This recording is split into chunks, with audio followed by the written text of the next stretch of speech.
Bonjour, c'est Isabelle Sansonetti, bienvenue sur mon podcast Injonction et Bistouri. Merci, chère auditrice, chers auditeurs, de me prêter vos oreilles attentives. Pour cet épisode, deuxième de la série La Relève, qui est dédié aux jeunes médecins, dermatologues et chirurgiens qui se consacrent à l'esthétique, j'ai tendu mon micro au Dr Cécile Winter, qui est chirurgienne de la face et du cou à Nice. Je l'ai retrouvée le 31 janvier dernier à l'école de chirurgie des hôpitaux de Paris, où elle préparait un cours d'anatomie pour le congrès de l'IMCAS qui débutait le lendemain. Qu'est-ce qui donne envie d'exercer la chirurgie plastique? De modifier le nez d'une personne ou de la lifter? Doit-on satisfaire toutes les demandes ou s'en tenir à son propre goût? Et comment communiquer sur les réseaux sociaux quand on est médecin? Ensemble, nous parlons de tout ça, mais également de techniques opératoires, d'éthique, de prévention, de sport même, et du tabou qui persiste. Micro. Bonjour Dr Cécile Winter et merci d'accepter notre entretien. Alors vous êtes jeune chirurgienne plasticienne. Qu'est-ce qui vous a amené à manier le bistouri pour embellir, rajeunir, modifier? Alors, je suis chirurgien de la face et du cou. J'ai toujours voulu faire, depuis que j'ai l'âge de 7 ans, de la chirurgie, on va dire, morphologique du visage. J'ai toujours été passionnée du visage. Mes parents étaient médecins généralistes, je voulais comprendre le corps humain, je trouvais ça fascinant. Et d'un autre côté, j'étais passionnée d'art avec une famille d'artistes du côté de mon père, à l'école de Nancy, Jacques Lepère, La Verrière, des galeries, etc. Et je voulais allier l'art et la médecine et le visage me fascinait. Donc depuis que j'ai 7-8 ans, je veux faire ça. Alors vous vous souvenez de votre première opération? Oui, bien sûr. Alors, j'ai toujours été passionnée de rhinoplastie et donc mes premières interventions de chirurgie esthétique, c'était des rhinoplasties. Donc ça, j'étais ravie. Et ensuite, mon premier lifting vraiment seul, c'est pareil, une patiente que je continue à suivre pour les injections et la prévention et que j'adore. Et ça s'était bien passé? Vous n'aviez pas eu spécialement peur ou... Non, parce qu'en fait, j'ai eu la chance d'être extrêmement bien formée dans le service de chirurgie de la face et du cou. On faisait vraiment que de la face et du cou. Donc, j'ai été très très bien formée par Philippe Questemont sur le lift, par le professeur Castillo sur la rhino. Donc, non, aucune peur. Ça change quoi pour vous d'opérer? Est-ce que vous faites aussi de la réparatrice? Ou très peu? Très peu. D'accord. Parce que j'allais dire, ça change quoi en matière de... Est-ce que la prise en charge du patient est différente? Est-ce que lui, le patient, vous considère autrement? Puisque pour la réparatrice, à la limite, peut-être qu'ils ont plus confiance, moins d'exigences. Non, pas du tout. Alors, la rhinoplastie, c'est beaucoup une chirurgie esthétique et réparatrice en même temps. C'est-à-dire que la malformation du nez qui va vous entraîner une gêne respiratoire, il y a la peau sur les cartilages. Oui. Et sur l'os, donc elle se voit. Donc c'est en même temps et esthétique et réparatrice. Donc les gens, non, ils ont les mêmes exigences, ils veulent respirer et que le nez soit harmonieux. D'accord. Et vous, vous-même, vous avez eu recours à la médecine ou à la chirurgie esthétique? Est-ce que c'est quelque chose, sinon, à laquelle vous pensez? Ou est-ce que c'est une question que vous posez vos patients d'ailleurs? Oui, donc oui, la médecine esthétique, évidemment, j'en fais en prévention. Je me fais du Botox depuis maintenant 16 ans. Je suis plus si jeune, et de l'acide hyaluronique après ma fille, donc 10 ans. D'accord. Mais vous avez commencé très léger. Donc j'ai commencé à 26 ans le Botox, et j'ai commencé à 32 ans l'acide hyaluronique. Vraiment, mais l'objectif, c'est que mon mari et ma mère ne s'en rendent pas compte. Parce que vous ne leur dites pas. Parce que je leur dis pas. Non, après mon mari, moi, quand j'ai plus de Botox, il me dit « Qu'est-ce que t'as? Tu fais la gueule ?» Je dis « Non, j'ai plus de Botox, je vais me piquer. » Et vos patients vous demandent si vous faites des choses? Oui, bien sûr. Pas tous, mais il y en a beaucoup qui veulent savoir. Ou surtout qui me scrutent. Oui. Qui me scrutent et qui me demandent « Mais vous faites vraiment quelque chose ou pas ?» Parce que je vois pas. Alors, je dis oui. Qu'est-ce qui vous rapproche ou au contraire vous distingue de vos pairs plus âgés? D'être une femme, il n'y en a pas beaucoup déjà, vous l'avez dit.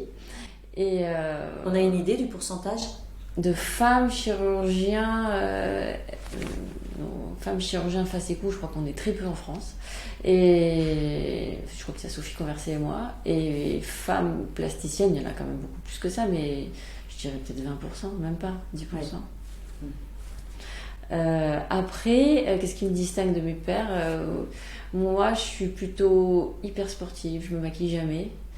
Et je pense que j'ai beaucoup de patientes qui sont comme moi, donc je suis dans une approche hyper plus préventive que beautification, qu'esthétique pure. Voilà, donc c'est que ça se voit le moins possible. Donc vous avez plutôt une patientèle jeune, on dit que... Alors j'ai une patientèle très dynamique. très sportive et de tout âge. Ok. Ouais. Alors la chirurgie esthétique est souvent critiquée, elle est commerciale, elle est futile, mais en fait ce sont souvent ces excès qu'on critique. Ouais, alors il faut savoir qu'évidemment les gens qui vont être mis en valeur par les réseaux ou certaines journalistes, ça va être les Instagrammeuses clichés. Après, il faut savoir que moi, dans ma patientèle, il n'y a pas de clichés, quoi. J'ai que des patientes comme vous et moi qui sont très nature. Si elles font des injections, ça ne se voit pas spécialement. Et là aussi, je pense qu'il faut vraiment se dire que la médecine esthétique, en fait, elle porte très mal son nom au niveau du visage. C'est de la médecine morphologique, c'est-à-dire que si on analyse un visage et qu'on prend par exemple la paupière inférieure, eh bien, on va avoir quoi? Au début, on a une plénitude sous la paupière inférieure. Ensuite, on a un petit cerne qui se découvre parce qu'en fait, on creuse sur la joue. Et de là, si on fait rien, il va y avoir une poche de l'œil qui va sortir. Et puis avec le temps, cette hernie, elle va tirer la paupière inférieure vers le bas et on aura des problèmes fonctionnels à type de sécheresse oculaire, d'ectropion, etc. Donc en fait, c'est de la médecine préventive. Moi, c'est vraiment comme ça que ça fonctionne. On analyse le visage.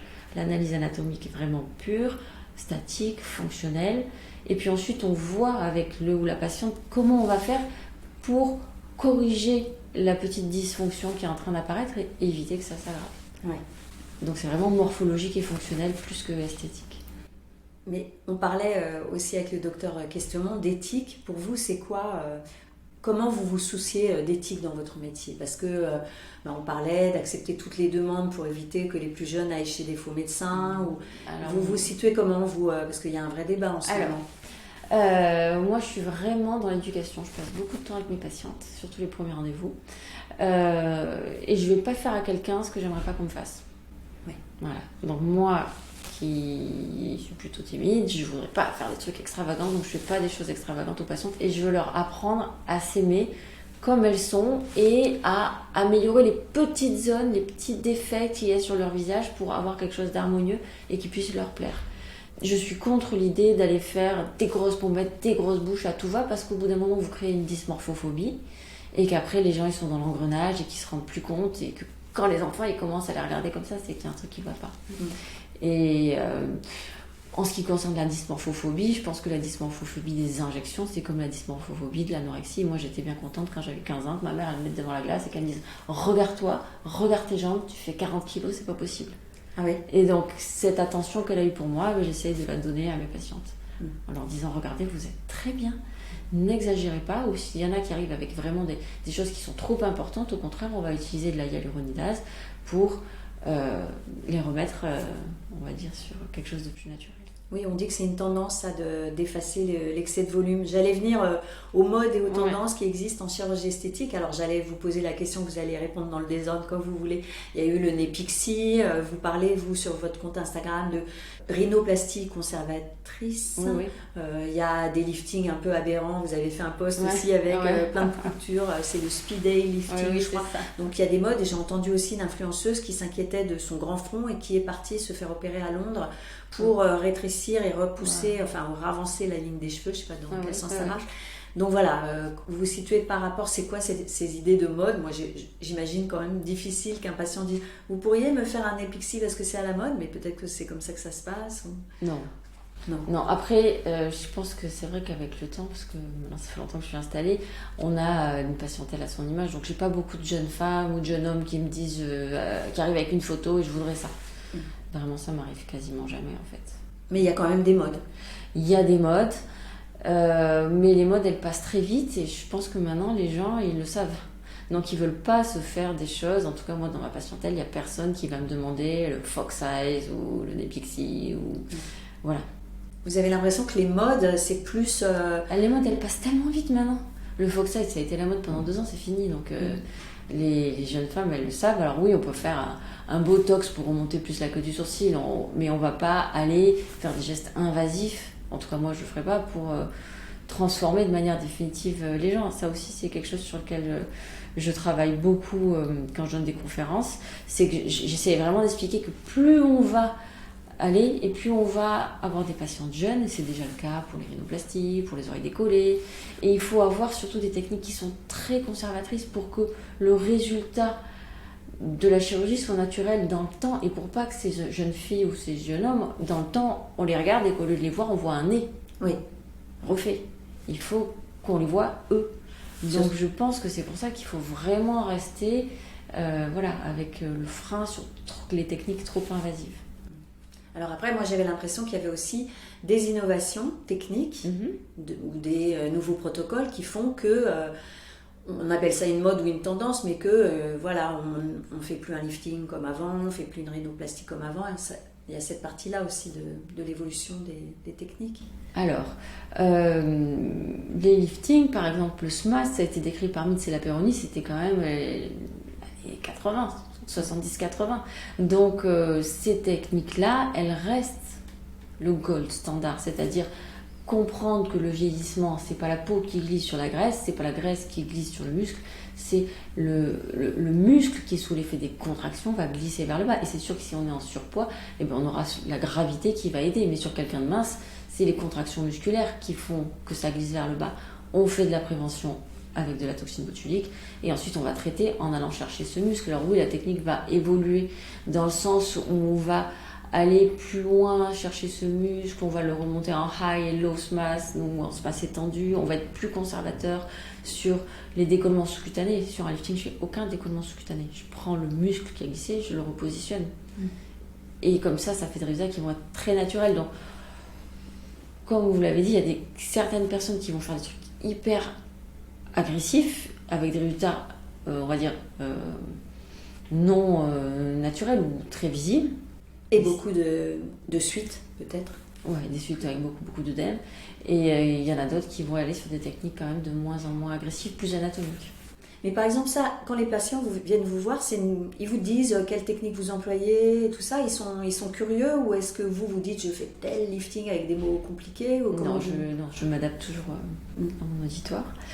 Il y en a certains qui vont poser la question sur tels instruments lors des rhinoplasties ou alors quelle technique sur les liftings, mais c'est pas la majorité des gens. Ils viennent, ils vous font confiance et vous, de toute façon, vous avez le devoir de leur expliquer comment vous allez faire et par quelle technique, et aussi de donner toutes les feuilles d'information de la Société française de chirurgie plastique pour qu'ils puissent avoir des informations complémentaires. D'accord.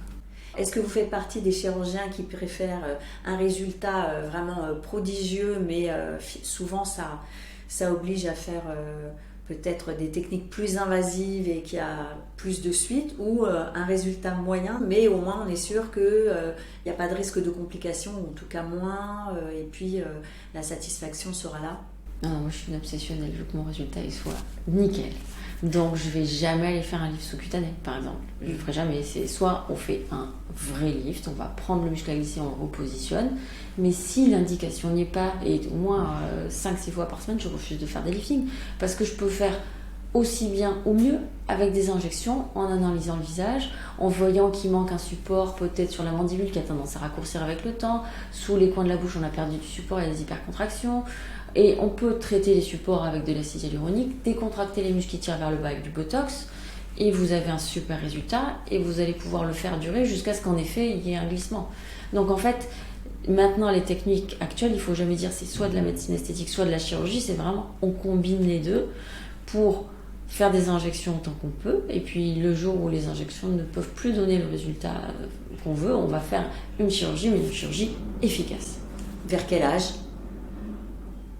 En général, c'est entre 50 et 60 ans, mais je ne peux pas donner d'âge. Je récuse des patientes de 60 ans parce qu'elles ont des mâchoires extraordinaires, des longs coups, et je ne vais pas faire mieux qu'avec des injections, donc je les injecte. Et parfois, il y a des patientes de 43, 44 ans qui ont beaucoup pris le soleil, beaucoup profité de la vie, et qui ont des glissements parce qu'une qualité de peau qui n'est pas suffisante. Et là, on va partir sur un lifting. Ouais. Donc, c'est vraiment pas l'âge qui conditionne, c'est ce que la chirurgie va pouvoir apporter comme bénéfice. Est-ce que vous pensez qu'un jour, il n'y aura plus jamais besoin de chirurgie ? Est-ce que vous avez vu des innovations ? Qu'est-ce que va apporter l'intelligence artificielle ? Tout ça, c'est des choses que vous voyez venir ? Déjà, ce qu'apportent les médias et vous, donc ça c'est génial, c'est l'éducation. C'est-à-dire que je pense que si vraiment... Moi, j'aurais aimé vraiment qu'on me pointe ça du doigt à 15 ans, non mais mets de la crème solaire. Ah oui. Les patientes qui à 60 ans mettent de la crème solaire depuis 20 ans, elles ont la peau de quelqu'un de 45 ans. Oui. c'est incroyable. Donc vous êtes beaucoup pour la prévention, d'ailleurs ça se voit sur... Il faut faire beaucoup de prévention. Et je fais beaucoup d'éducation auprès de mes patientes. Quand je les vois, je leur demande qu'est-ce qu'elles mangent, comment elles dorment, est-ce qu'elles mettent la crème solaire. Ça, c'est... Personne ne parle de mon cabinet sans crème solaire. Donc tout ça, c'est super important. Mais je pense que malheureusement, peut-être qu'on fera plus de lift à 45 ans, ce que j'espère. Oui. Mais peut-être on les fera à 65-70. Oui. Mais à un moment, il y a le temps qui passe. Et pour l'instant, on n'a pas de technique, même les ultrasons... Non. Pour l'instant, il n'y a rien qui remplace... oui. Pour l'instant, quand il y a vraiment un relâchement de l'ovalie du cou, il n'y a rien qui remplace. Et les fils ? Non plus. Voilà. Vous en faites, vous ? J'en ai eu fait, mais j'étais pas convaincue des résultats. Donc après, moi, j'ai une patientèle qui va me demander un superbe résultat. Donc c'est la chirurgie qui va donner ce superbe résultat. Et je vous dis, grâce aux injectables et à la compréhension des soutiens du visage et des forces musculaires, on arrive à avoir des résultats des résultats superbes, quoi. La chirurgie esthétique, ça coûte cher, hein, c'est quand même un budget. Ouais. Pourquoi ça coûte aussi cher en France ?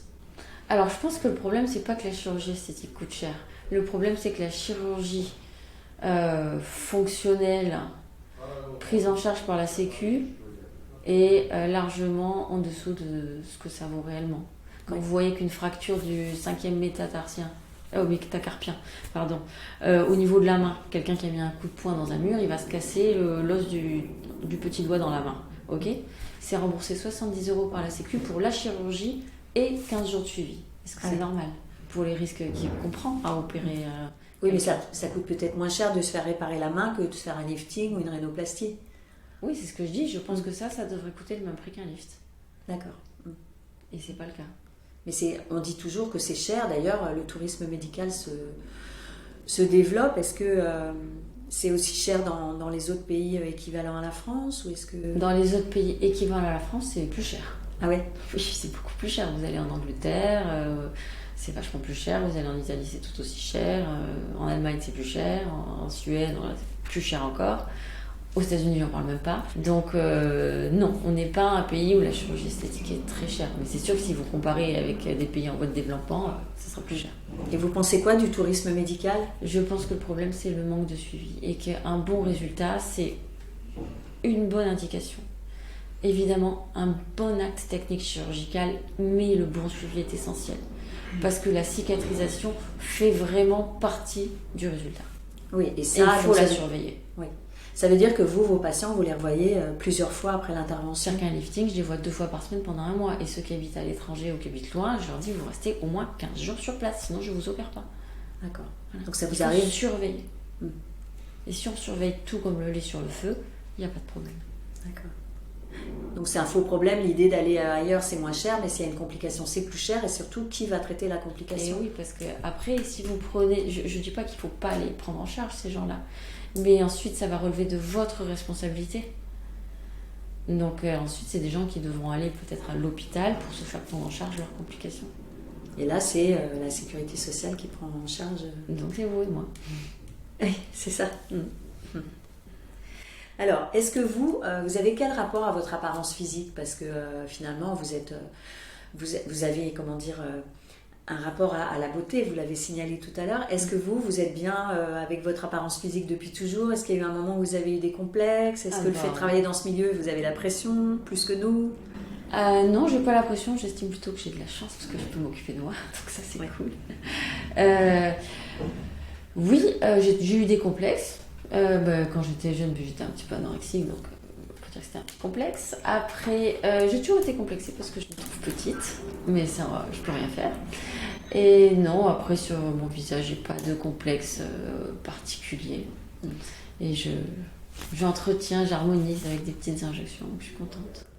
Et vous êtes beaucoup sur les réseaux sociaux, hein. Alors ça c'est souvent les jeunes plasticiens, chirurgiens, ou même médecins ou dermatologues, c'est ce qui vous distingue un peu de vos aînés, c'est que vous êtes la génération des réseaux sociaux aussi, donc vous par exemple, vous donnez des conseils, vous faites du yoga du visage, parce que pour vous c'est un vecteur d'information, ça vous aide à informer et à comprendre qu'un acte de médecine ou de chirurgie esthétique, ça doit pas être un coup de baguette magique, parce qu'on a tendance à se dire, bah oui, ça va résoudre, et puis moi, j'ai rien à faire. Mais c'est pas Pas l'idée. du tout. Vraiment, c'est pas du tout ça. Je pense que il y en a qui trouvent que la rigueur, c'est rébarbatif. Et moi, je pense qu'en fait, la rigueur, ça mène au bonheur. Parce que si vous êtes, entre guillemets, rigoureux dans le sens où vous vous imposez. Ben moi, tous les matins, je fais une demi-heure de sport. Bon, alors, pas du sport intense, sinon je serais crevée.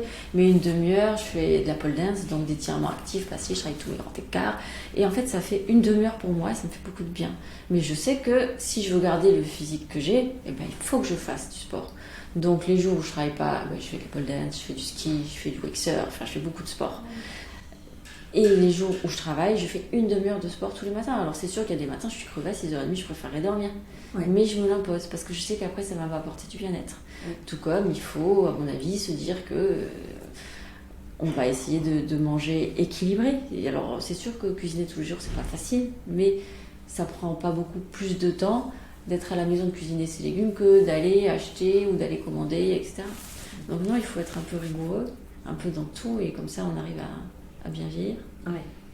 Est-ce que vous avez l'impression que ça reste encore tabou, le recours à ces techniques, parce que ça ne l'est pas, hein, je pense, pour les jeunes générations, mais moi j'interviewe beaucoup de personnes sur mon podcast Injonction et Bistouri, et j'ai le sentiment, il y en a encore qui disent oui, mais les gens, quand tu dis ah oui, je suis allée faire des injections, ah bon, toi t'as fait ça? Est-ce que vous avez l'impression que c'est encore... Oui, c'est encore... Alors c'est pas tabou, mais il y a beaucoup de personnes qui malheureusement ont honte d'avouer qu'elles font des injections. Alors en fait, pour moi, faire des injections, c'est la même chose que faire du sport, quoi. C'est s'entretenir. On sait que chaque visage a des zones de force, des zones de faiblesse. Alors pourquoi ne pas juste soutenir les petites zones de faiblesse et comme ça on vieillit avec la bonne mine? C'est la même chose que se dire, bon ben je fais mon sport tous les jours parce que bon ben après 40 ans, voilà. Donc c'est la prévention. Vous êtes à fond sur la prévention. Alors, les excès font peur, hein, on l'a dit, les excès de volume et tout aussi, ça. Hein. Mais il y a autre chose qui fait peur, et c'est la standardisation des visages. Mais cette standardisation des visages, on la voit donc chez des femmes d'un certain âge qui ont justement essayé d'arrêter le temps. Mais est-ce qu'on ne risque pas de la voir aussi chez les tout jeunes qui consomment déjà qui font des injections de prévention, de préjuvénation et tout ça? À quoi ils vont ressembler à 30 ou 40 ans? Est-ce que finalement, le premier risque de toutes ces techniques, c'est pas à un moment donné, à force de gérer ici et là, ce que vous expliquez, des faiblesses dans le visage, est-ce qu'on va pas toutes et tous se ressembler à un moment donné? Franchement, pas du tout. Je crois pas.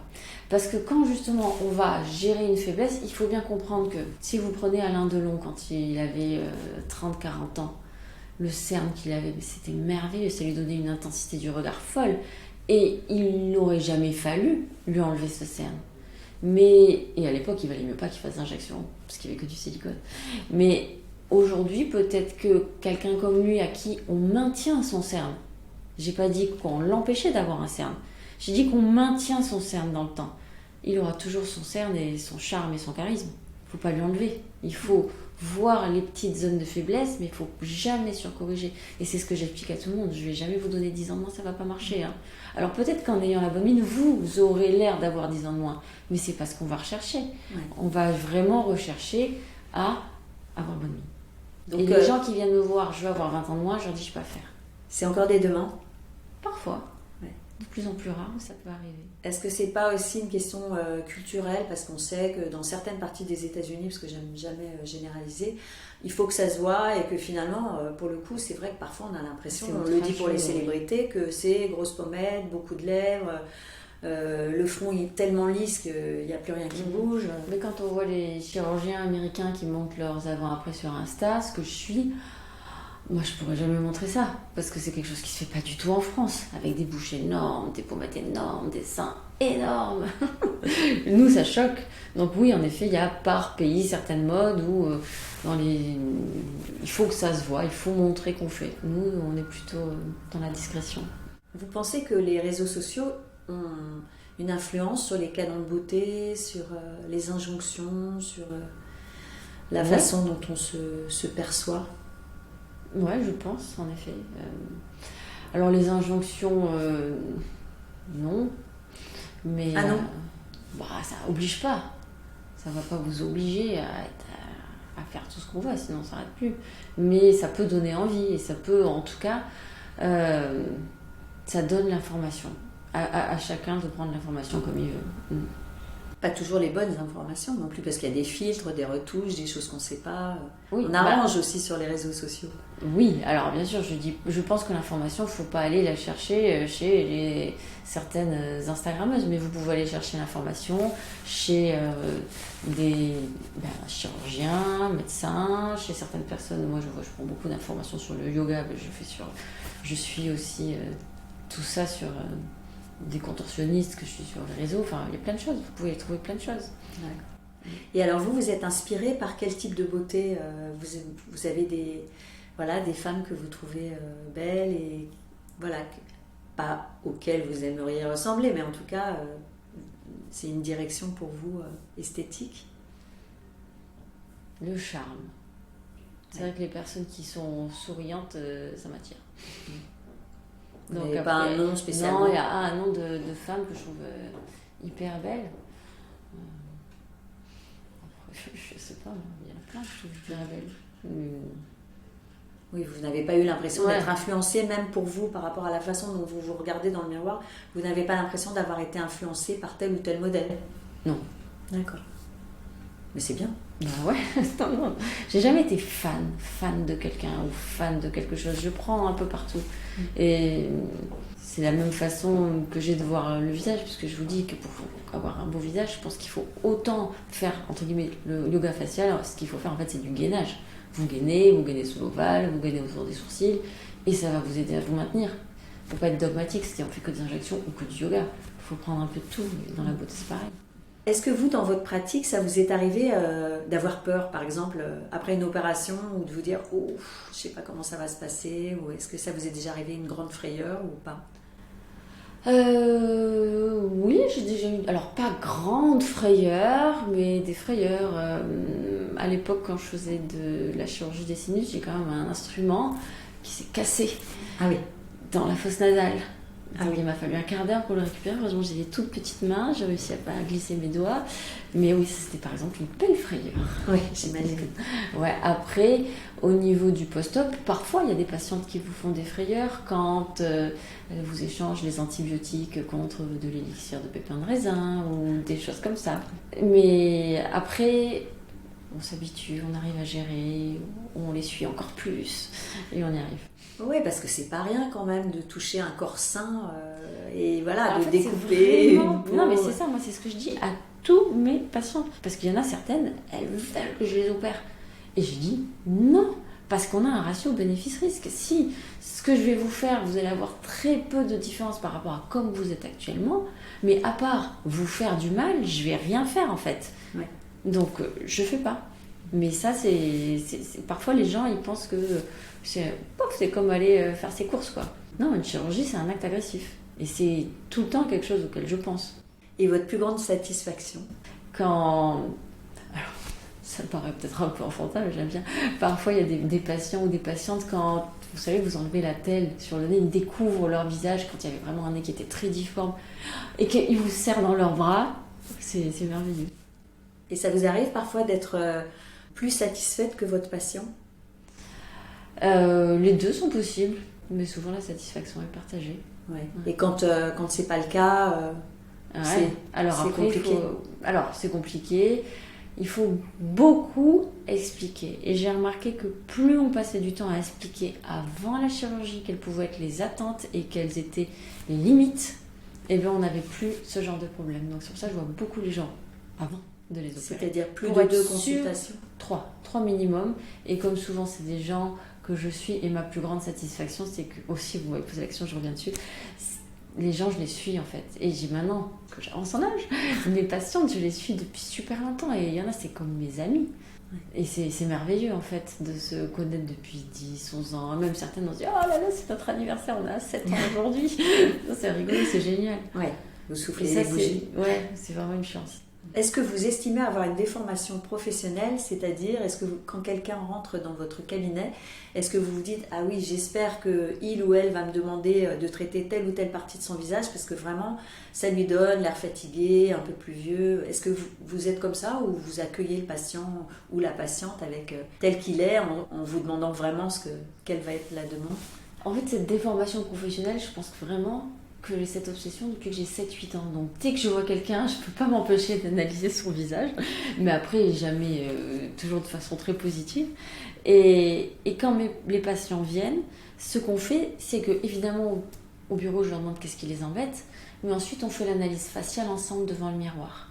Et comme ça, on arrive à juger ensemble qu'est-ce qui va être le plus intéressant à corriger, peut-être en premier, et pour avoir la bonne mine. Et s'ils veulent corriger quelque chose qui n'est pas du tout abîmé sur leur visage, alors qu'il y a d'autres zones qui sont très abîmées, je leur explique pourquoi il va falloir commencer par les autres zones. Sinon, on va avoir une espèce d'incohérence sur le visage, une disharmonie. Oui, je suis complètement obsédée des visages, si c'est la question. Alors j'allais vous demander, vous aimeriez vieillir comment, mais peut-être que vous n'allez pas vieillir avec la prévention. Je vieillis, puisque quand même j'ai 42 ans, donc je vieillis, mais tant que je vieillis souriante, je suis contente.